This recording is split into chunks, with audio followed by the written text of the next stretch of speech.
Assalamualaikum warahmatullahi wabarakatuh. Bismillahirrahmanirrahim. Alhamdulillahi rabbil alamin. Wal 'aqibatu lil muttaqin. ولا عدوان إلا على الظالمين وأشهد أن لا إله إلا الله وحده لا شريك له وأشهد أن محمدا عبده ورسوله اللهم صل وسلم وبارك على هذا النبي الكريم سيدنا محمد وعلى آله وأصحابه وأنصاره إلى يوم الدين. سبحانك لا علم لنا إلا ما علمتنا إنك أنت العليم الحكيم. رب اشرح لي صدري ويسر لي أمري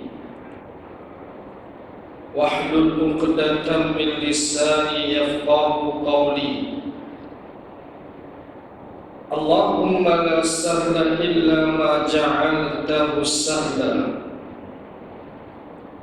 وأنت تجعل الحزن والصعب إذا شئت سهلا. اللهم انفعنا بما علمتنا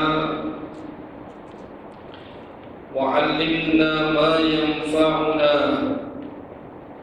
وزدنا علما يا رب العالمين. Tuan-tuan, puan-puan muslimin dan muslimat, hadirin dan hadirat yang dirahmati Allah Ta'ala sekalian. Alhamdulillah, syukur kehadrat Allah Subhanahu wa Ta'ala yang melimpahkan kepada kita rahmat dan nikmat-Nya,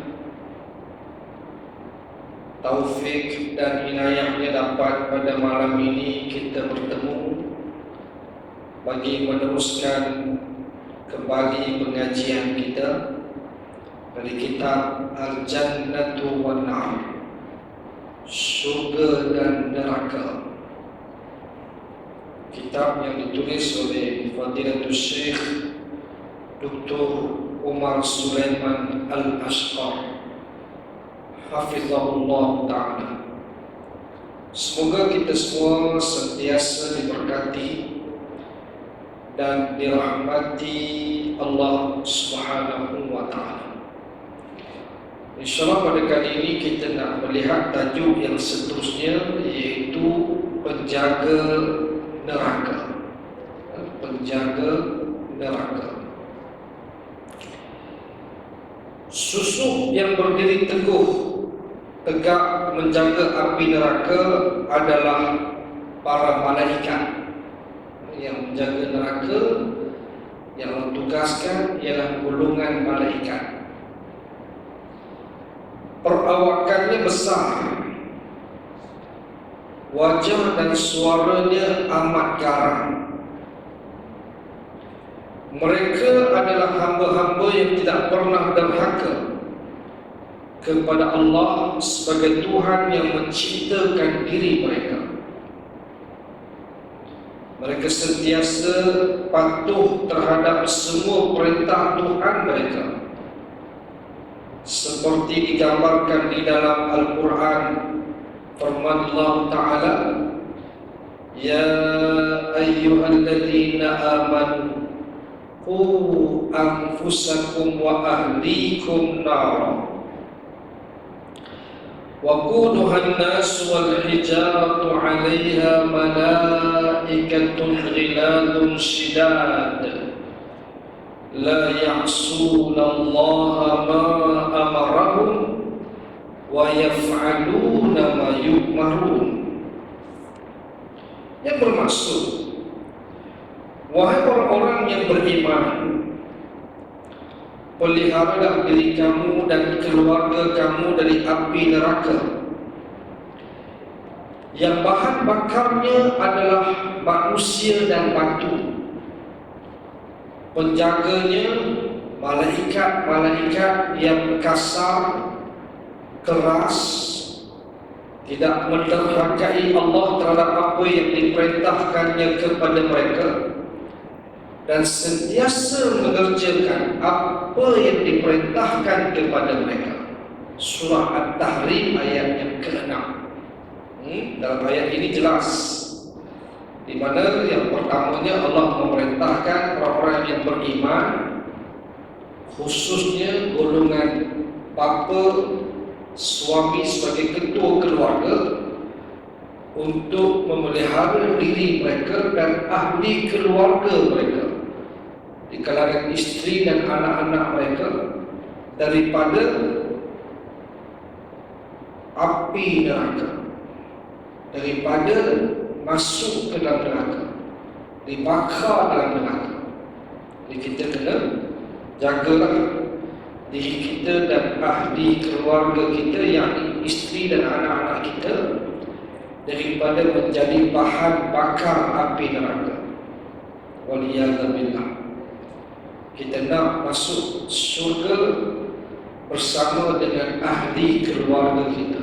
Itulah merupakan suatu daripada nikmat kegembiraan orang-orang yang bila masuk surga dapat masuk bersama isteri dan anak-anaknya dalam surga nanti. Tidaklah maknanya suami masuk surga, isteri masuk neraka, bapa masuk surga, anak masuk neraka. Jadi ini suatu yang perlu kita sama-sama jaga ni. Maknanya kita kena didik, nasihat, berikan pengajaran tentang Islam kepada keluarga kita. Ini merupakan suatu daripada tanggungjawab yang dibebankan ke atas bahu ketua keluarga kita semua ni. Kita tak nak kita seorang ini masuk syurga, kemudian ahli keluarga kita masuk ke dalam api neraka. Waliyadzubillah. Jadi kita kena pastikan sebagai tanda kasih sayang kita kepada ahli keluarga kita, kita nak selamatkan mereka daripada azab. Kita pun nak diri kita pun selamat, dan kita nak juga anak isteri kita pun selamat samalah. Ini sebagai tanda keimanan seseorang. Yang Nabi sebut hadis, "Thalathun man kunna wajada fihi halawatal iman, ayyakuna Allah wa rasuluhu ahabba ilaihi mimman siwahuma, wa ayyuhibbal mar'a la yuhibbuhu illa lillah, wa ayyakraha ayyauda fil kufri kama yakrahu ayyuqdhafa fin nar." Tiga perkara, sesiapa yang mendapati ketiga-tiga perkara ini, maka ada rasa kemanisan iman. Iman itu manis, iman itu hidup subur, tidak mati, tidak kering. Imannya hidup. Apa dia? Pertamanya kata Nabi adalah Allah dan Rasulnya terlebih kasih daripada segala-galanya. Tuan-tuan, kita nak meletakkan Allah dan Rasul lebih kasih daripada ibu, bapa, anak, harta benda, keluarga, pekerjaan, rumah, tempat tinggal dan seumpamanya. Dan semua itu kita kasih. Kan siapa yang tak kasih kepada harta, kepada ibu bapa, kepada anak-anak, ahli keluarga, isteri, tempat tinggal kita, semua itu merupakan perkara yang semua orang kasih.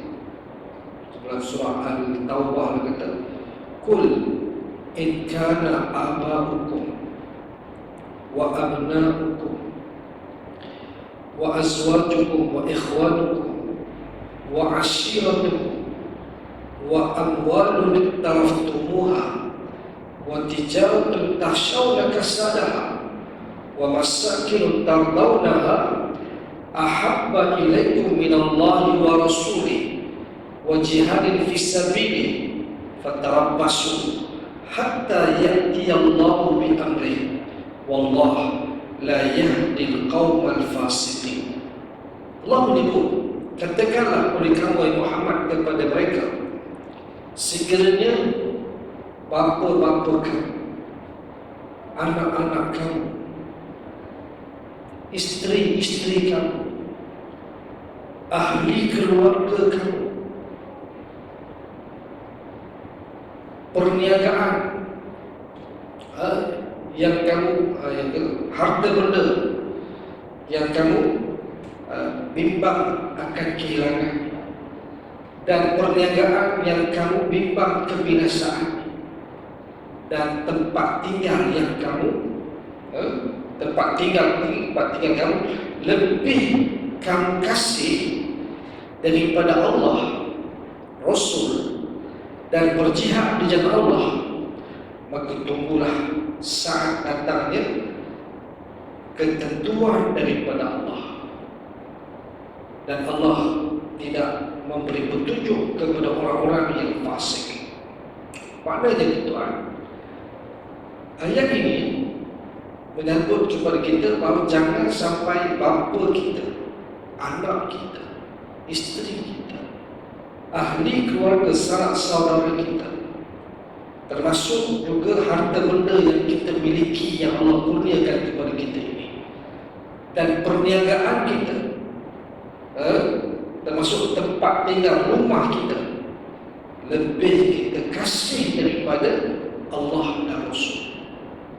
Kita kena muhasabah, kita ni betul ke kasih Allah dan Rasul lebih daripada ibu, bapa, anak, isteri, harta benda, perniagaan kita, tempat tinggal kita. Cek balik. Tuan-tuan, kita yang datang mengaji, kuliah, berjemaah ni pun tuan-tuan belum tahu lagi, belum tentu lagi. Kan? Cuba bayangkan orang yang di luar sana, yang kuliah pengajian pun tak datang, yang jemaah pun kurang, jarang-jarang, ataupun seminggu sekali dia datang untuk jemaah. Adakah mereka ini meletakkan Allah dan Rasul dan berjihad dengan Allah itu lebih mereka kasih daripada apa yang mereka miliki? Dan tentu jawapannya tidak, tuan-tuan. Kita ni pun belum tahu lagi. Saya sendiri pun belum tahu lagi, tuan-tuan. Tak usah kata orang lain, saya sendiri pun. Kadang-kadang kita lebih sayang kepada harta benda kita, sayang kepada ahli keluarga kita, sayang kepada perniagaan kita, mengatasi Allah dan Rasul, tuan. Sebablah alhamdulillah kita ni bila kita datang berjemaah selalu, itu tanda apa? Tadi kita sayang Allah, kasih Allah. Bila kita baca Quran, tanda kita kasih Allah. Kita datang untuk berkuliah, pengajian, untuk menambahkan ilmu dan untuk meningkatkan amal. Tanda itu tanda bahawa itu confirm belum tahu lagi. Confirm belum, tanda itu dah ada. Alhamdulillah Allah tengok ni. Kan, tanda dah ada. Confirm, itu kena ni lah, maknanya kena mantap sikit lah hati kita ni, tuan-tuan. Sungguh Dan dia melalui proses untuk kasih Allah dan Rasul ni tuan, kasih sayang kepada Islam, perjuangan menetapkan agama Allah lebih tinggi daripada segala-galanya ini. Dia melalui proses tarbiyah. Dia bukan satu benda yang fitrah, tuan. Tak. Tapi sayang kepada ibu, bapa, suami, isteri, anak saudara, fitrah. Maknanya fitrah apa? Fitrah ni maknanya tak perlu diajar. Dia suatu benda yang sudah ada sedia pada diri manusia, tak perlu diajar. Anak kecil yang tak berhenti bahasa lagi, tak pada cakap pun lagi, dia kenal orang yang duk jaga dia tu, dia sayang dekat orang itu. Kalau orang tu tak pedulikan dia, dia menangis. Dia tak seronok kalau mak, ibu, ayah dia yang duk bela dia, jaga dia tu abaikan dia akan rasa sedih. Itu yang baru tak sampai setahun tu tuan, dah kenal dah. Siapa ajar dia untuk sayang tadi? Tak ada. Tapi itu fitrah nama dia, fitrah. Sama juga kita sayang kepada anak tuan-tuan. Siapa ajar? Siapa tak ajar? Ini fitrah tuan-tuan. Dosa kata kita orang bukan Islam yang duduk di hutan belantara tuan-tuan, dia sayang dengan anaknya walaupun dia tidak bertamadun sekalipun. Ini fitrah nama dia. Harta benda sayang. Bahkan kadang tuan-tuan, orang sayang kepada harta lebih daripada diri dia sendiri. Dia sanggup bergadai nyawa untuk memiliki harta. Iya. Orang yang kerja nelayan, tangkap ikan tuan-tuan, di laut yang kadang-kadang kan dengan arus, dengan laut yang berombak kan. Kenapa dia sanggup untuk menggadai nyawa diri sana? Sebab harta. Nak menyara diri dia, nak keluarga dia. Dia tak fikir soal keselamatan diri dia tuan, tapi dia fikir dia nak harta. Dia sanggup menggadaikan nyawa tuan. Sebab itulah sebenarnya manusia ni lebih sayang harta daripada diri dia sendiri. Sungguh tuan, dia sanggup melakukan apa saja untuk harta benda tuan. Ini benda ni, harta ni satu benda yang fitrah. Semua tak ada siapa yang buat seminar sayangkan harta. Ada tak tuan-tuan? Ada seminar kasihkan harta? Tak ada lah seminar. Tak ada seminar tu, tak ada obat seminar tu. Kalau obat, kalau orang tak pergi kan, orang tak masuk je kan. Pasal apa? Orang dah kasih lah, sayang tuan-tuan. Jaga harta kamai, jaga. Kalau ada orang nak mencuri, opak, sanggup bertahan tu. Sanggup tuan, sanggup bertahan. Walaupun kadang-kadang kan, makna kata nyawa dia tu terancam, tapi kerana harta dia sanggup bertahan. Itu nak kata tadi, yang harta lebih disayangi daripada diri sendiri. So, tapi itu nak sebut tadi. Tapi maknanya itu sebab tengok orang, sebab harta sanggup saman menyaman. Ibu saman anak saman ayah. Harta benda punya masalah. Adik-beradik saman menyaman tuan-tuan. Mana sayang harta lebih daripada diri dia sendiri. Apa nak kata? Tapi itulah soalnya tuan-tuan. Manusia dia bila mana dia meletakkan begitu, hati dia sudah mati, tidak hidup. Tu kata tadi, untuk hidupkan hati, siapa dia? Yang sayang Allah dan Rasul lebih daripada segala-galanya. Ini kena cek pun, kita dah ada belum ni. Kemudian yang kedua, ia sayang kepada saudaranya sebagaimana dia sayang ke diri dia sendiri. Kita sayang kepada saudara ni tuan-tuan, sama seperti mana kita sayang kerana Allah Ta'ala. Kerana Allah Ta'ala. Apa tanda sayang kepada saudara itu kita kerana Allah? Makna apa?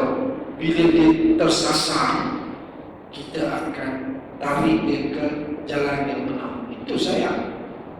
Bukan kita biar. Macam kita dengan anak-anak kita. Kita sayang anak-anak kita itu bila dia buat jahat, kita tegur. Kalau kita biar dia buat jahat, itu tanda tak sayang. Sayang kerana Allah. Itu sebab kalau dia tak betul, betulkan dia. Tegur dia. Jangan biarkan.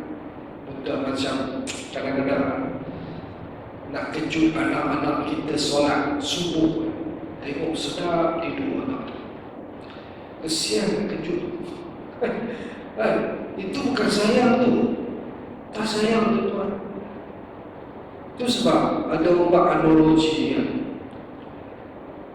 Kalau anak kita tidur, rumah terbakar, kata rumah terbakar, kita nak selamatkan anak kita daripada dia terbakar sama dengan rumah. Kita akan selamatkan dia tuan. Lebih lagi tuan, kita nak selamatkan anak kita daripada bakaran api neraka di hari akhirat esok. Itu di dunia.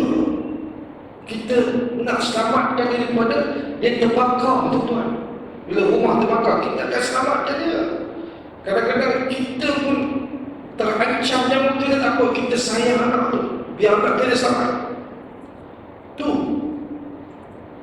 lebih lagi lah tuan, kita nak selamatkan anak kita daripada bakaran api neraka dia apa? Kejut dia. Mesti kejut dia untuk dia sembahyang. Macam mana kita kejut dia untuk dia cepat lagi daripada terbakar ni. Kan? Tapi kita buat tak reti buat dia. Ya, tapi kadang-kadang mak ayah pun tak sembahyang. Itu mana tu tuan? Mak ayah pun tak sembahyang, anak lagi ya. Tuan, bukan sikit pun keadaan orang tak sembahyang ni. Yang datang sembahyang ni pun dah tak ramai. Yang sembahyang jaga 5 waktu tu, saya rasa tak ramai tu tuan. Orang tak peduli dah solat ni tuan. Jumaat pun orang tak peduli dah. Itu sebab sekarang ni tuan, nak sebut dia, kita dah balik kepada hukum asal. Jumaat adalah, sembahyang Jumaat itu adalah wajib, sebagaimana wajib itu sebelum pandemik itu.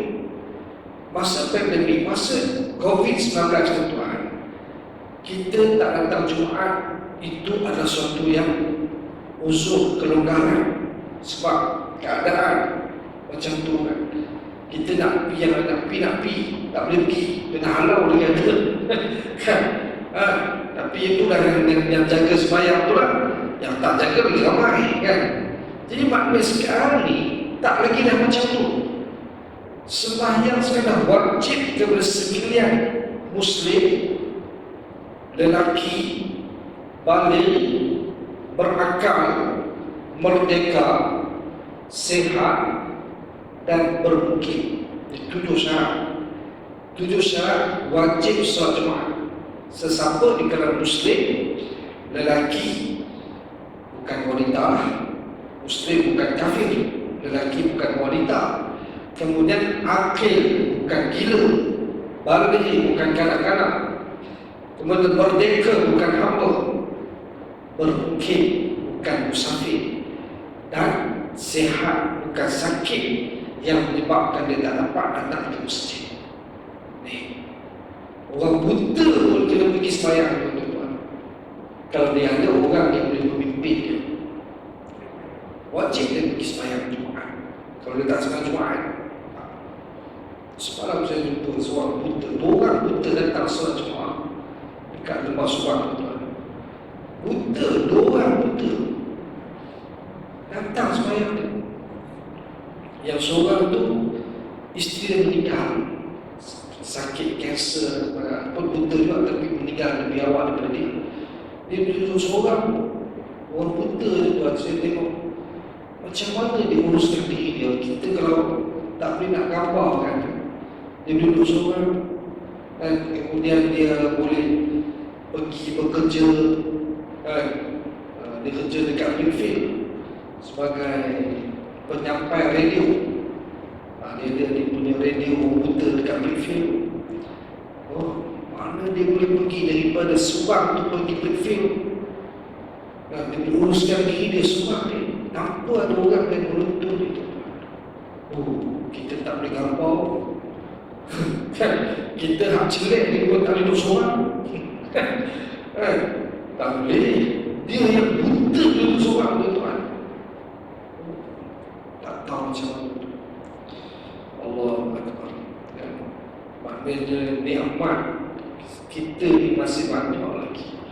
Alhamdulillah, itu sebagai kita tengok ke bawah, kita tengok ke atas. Kalau kita tengok ke atas, kita rasa tak cukup. Tapi bila kita tengok ke bawah, Allah, aku lebih lagi. Alhamdulillah itu tuan. Dan walaupun ada juga musibah-musibah, itu adalah lumrah tuan. Dan dibandingkan dengan nikmat Allah kurnia pada kita ni tak terkira. Kita manusia ni tuan, kita dah tengok benda yang tak ada pada kita. Yang ada kita tak nampak. Banyak nikmat yang ada pada kita ni kita tak nampak. Tapi yang tak ada tu yang kita nak. Nampak tak?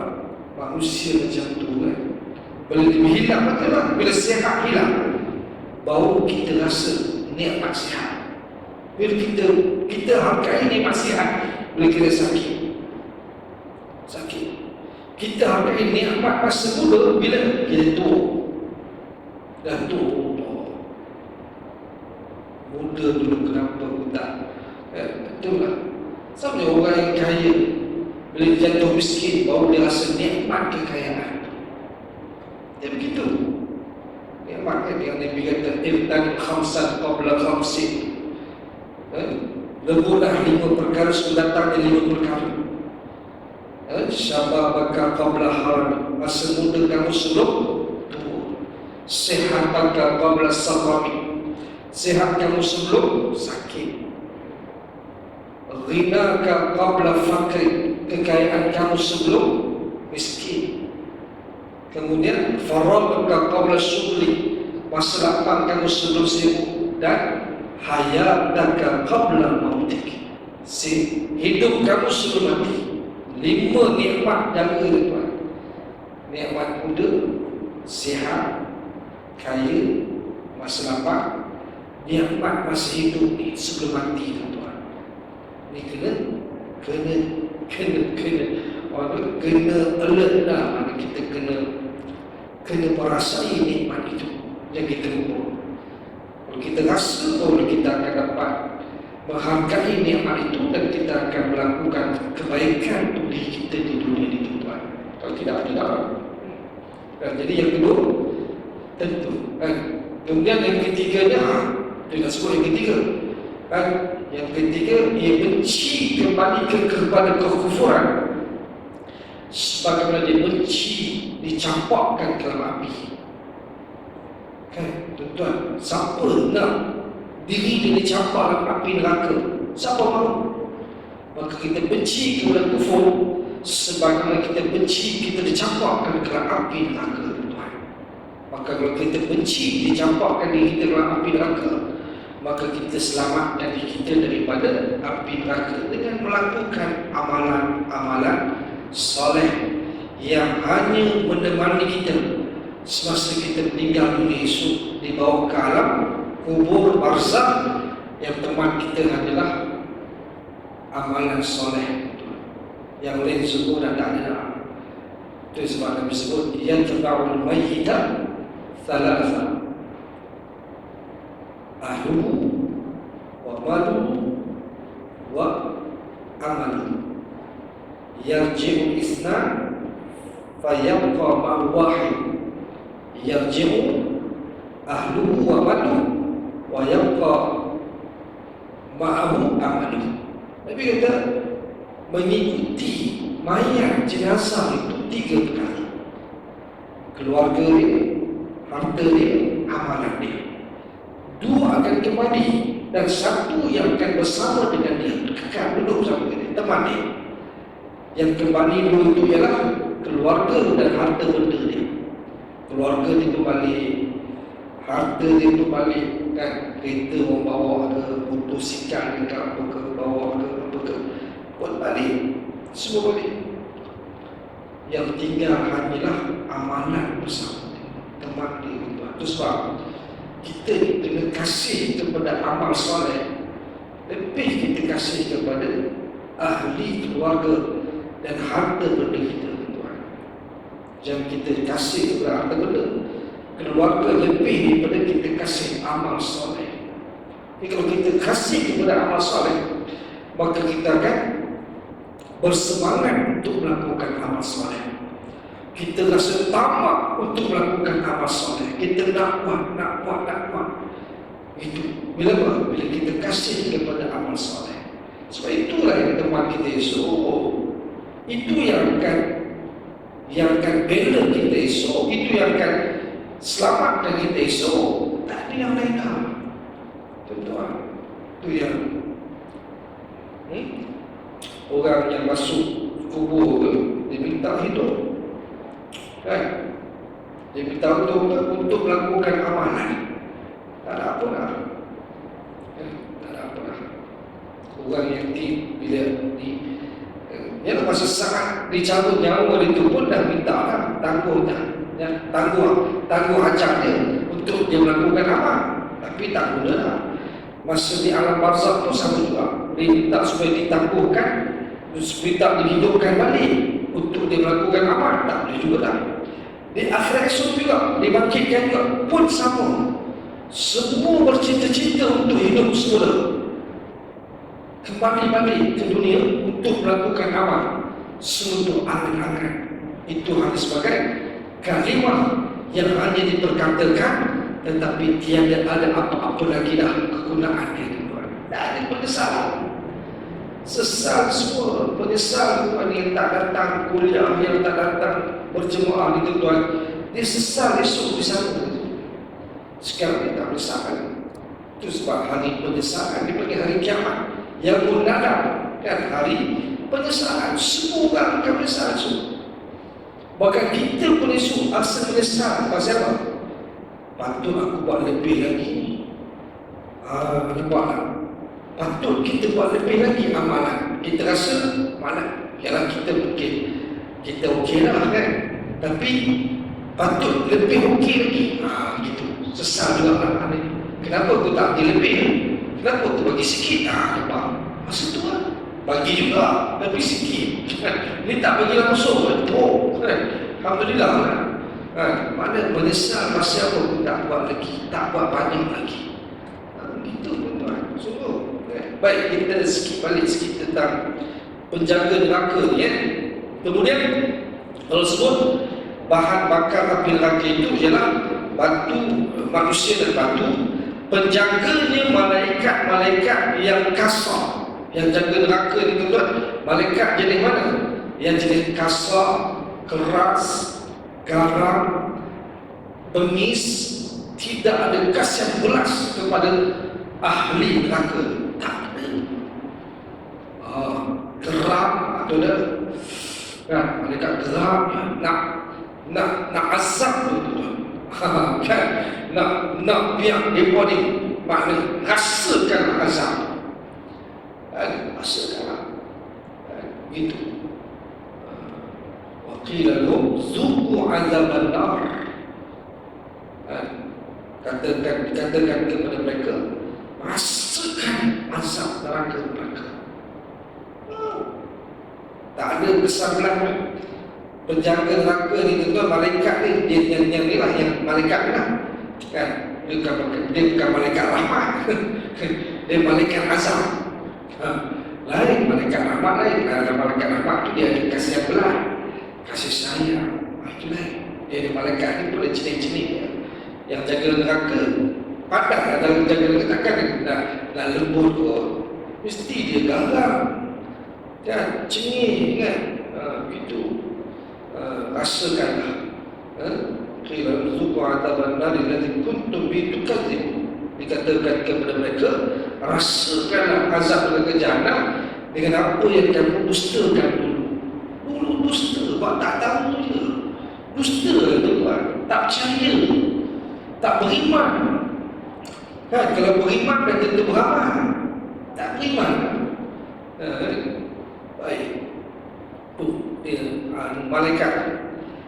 Yang jenis malaikat ni tuan tidak pernah menderhaki Allah terhadap apa yang diperintahkan kepada mereka dan selalu sentiasa mengerjakan apa yang diperintahkan kepada mereka. Sebab malaikat ni merupakan golongan maksum, golongan yang tak berdosa, tak pernah berdosa. Kan? Dalam pandangan sifat mereka itu Allah kurniakan akal, tidak nafsu. Kita akal pun ada, nafsu pun ada. Kadang-kadang kita berakal, kadang-kadang kita ikut nafsu. Kadang-kadang kita buat baik, kadang-kadang kita buat jahat.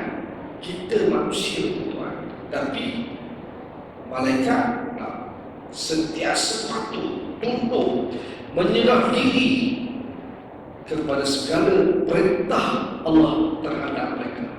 Mereka tak pernah derhaka, engkau di atas perintah yang Allah berikan kepada mereka, tuan. Tapi manusia tidak. Ramai yang ingkar, ramai yang melawan perintah, ramai ikut nafsu. Dia tak ikut ni akal yang Allah beri kepada mereka itu tidak digunakan. Itu yang Allah sebut. Walaqad dharabna li jahannam katsiran minal jinni wal ins lahum qulubun la yafqahuna biha walahum a'yunun la yubsiruna biha walahum adhanun la yasma'una biha ulaika kal an'am bal hum adall ulaika humul ghafilun. Dan sesungguhnya kami telah sediakan isi neraka jahanam itu kebanyakan di kalangan jin dan manusia. Bagi mereka itu hati tetapi tidak memahami ayat-ayat Allah. Bagi mereka itu penglihatan tidak melihat tanda-tanda kebesaran Allah. Bagi mereka pendengaran tetapi tak nak mendengar peringatan amaran daripada Allah. Mereka itu seperti binatang ternakan, bahkan lebih sesat daripada binatang ternakan. Mereka itulah orang-orang yang lalai. Sifat manusia itu bila dia tak ikut, dia lebih teruk daripada binatang ternakan. Sebab binatang ni dia tak berakal, padan dia kan, hidup dia macam tu. Tapi manusia Allah bagi akal, dia tak guna akal, tak ambil pengajaran. Maka macam binatang ternakan, bahkan lebih sesat daripada binatang ternakan. Jumlah malaikat ni tuan-tuan, jumlah malaikat penjaga neraka ni ada 19. Seperti diterangkan dalam salah satu surah Al-Quran, iaitu surah Al-Mudaththir ayat 36-30. Allah menyatakan sa'uslihi saqar wa ma adraka ma saqar la tubqi wa la tadhar lawahatun lil bashar 'alaiha 19. Aku akan memasukkannya ke dalam neraka saqar. Tahukah kamu apa neraka saqar itu? Saqar itu tidak meninggalkan dan tidak membiarkan. Neraka saqar ada pembakar kulit manusia. Di atasnya ada 19 malaikat penjaga. Surah Al-Mudaththir ayat 26-30 menyebut jelas, alaiha 19. Maknanya penjaga neraka itu ada 19 malaikat. Kemudian yang seterusnya insyaAllah kita sambung pada kuliah akan datang. Setakat itu masih ada. Wallahu a'lam. Aqulu qawli hadza wa astaghfirullah li wa lakum. Subhanakallahumma bihamdika asyhadu an la ilaha illa anta astaghfiruka wa atubu ilaik. Wassalamu alaikum warahmatullahi wabarakatuh.